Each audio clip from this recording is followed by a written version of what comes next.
Hello मेरे प्यारे बच्चों, कैसे हैं आप सभी। आई होप आप सभी बहुत अच्छे होंगे।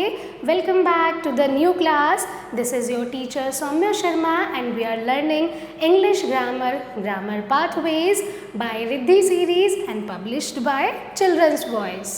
Today we are starting a new chapter from your English grammar book, chapter number 25, and the name of the chapter is the interjection. In the previous class we have learned about the conjunctions, but हम आज सीखेंगे interjections क्या होते हैं। Interjection ऐसे words होते हैं जो हमारी सडन फीलिंग्स को एक्सप्रेस करते हैं, यानी कि जब हम बहुत एक्साइटेड होते हैं, बहुत खुश होते हैं।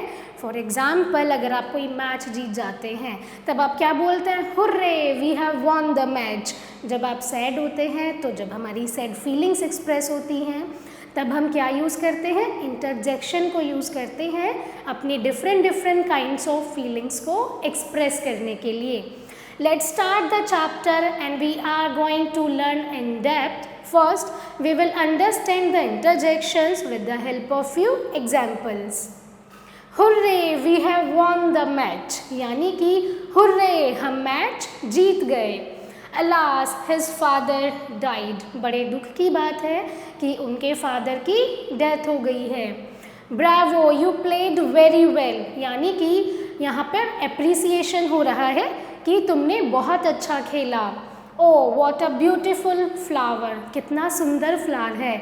यहाँ पे आप थोड़ा सा वंडर के साथ सरप्राइजिंगली बता रहे हो कि कितना सुंदर फ्लावर है। आउच, दैट हर्ट्स, जब भी आपको कुछ हर्ट करता है आप क्या बोलते हो, आउच, मुझे लग गई। Alright then, hush, don't make noise. Here hush means be quiet, यानी कि चुप रहो, शोर मत मचाओ। So in these sentences, all the highlighted words you have seen in the examples are interjections. तो ये सभी highlighted words क्या हैं बच्चों, interjection हैं। These words are used to express sudden feelings. ये words क्या करते हैं, हमारी sudden feelings को express करते हैं। It is important to note that interjections are not grammatically related to the other words in a sentence. यानी कि अगर आप grammatically देखेंगे तो ये interjections sentence में किसी भी दूसरे word के साथ connected नहीं होते हैं। Each interjection is always followed by an exclamation mark. तब भी आप किसी इंटरजेक्शन को लिखते हैं तब आप क्या लगाते हैं, उसके बाद में एक एक्सक्लेमेशन मार्क पुट करते हैं। All right, now we will understand all the symbols, all the marks in upcoming classes. तब हम पंक्चुएशन के बारे में सीखेंगे। Moving ahead, an interjection is a word that expresses sudden feeling.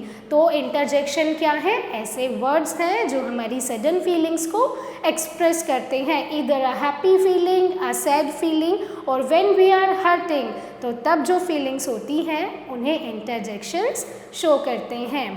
Moving ahead, we are going to see interjections may express the following thoughts.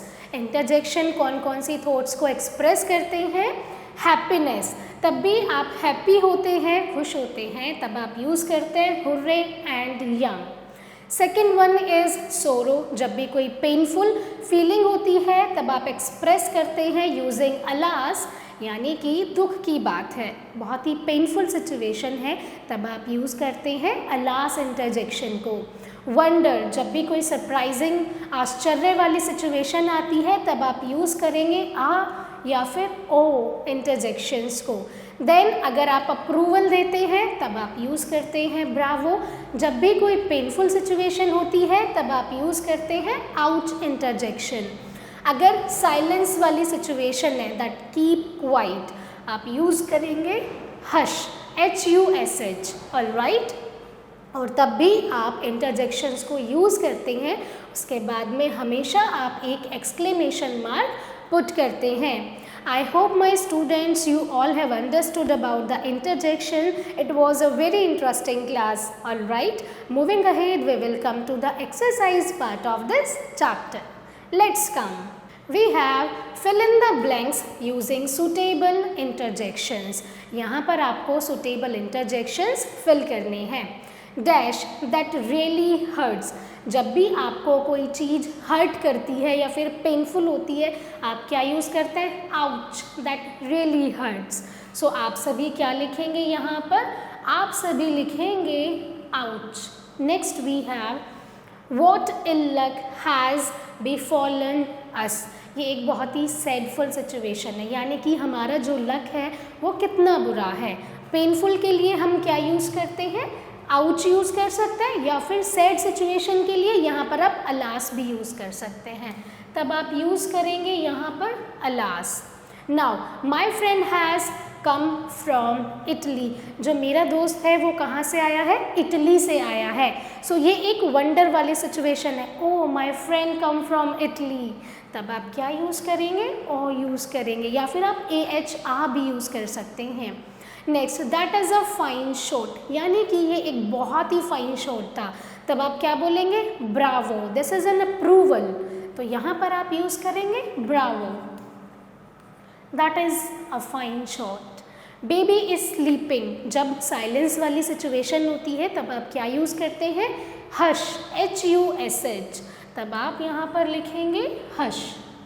What an intelligent boy he is, यानी कि यहाँ पर एक surprising वाली situation या फिर feeling आप बोल सकते हैं. तो आप सभी बताएंगे यहाँ पर आप कौन सा इंटरजेक्शन फिल करेंगे. So that's all for today's class my dear kids.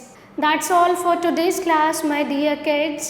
Thank you so much for watching and learning with me. I will see you all in the next class.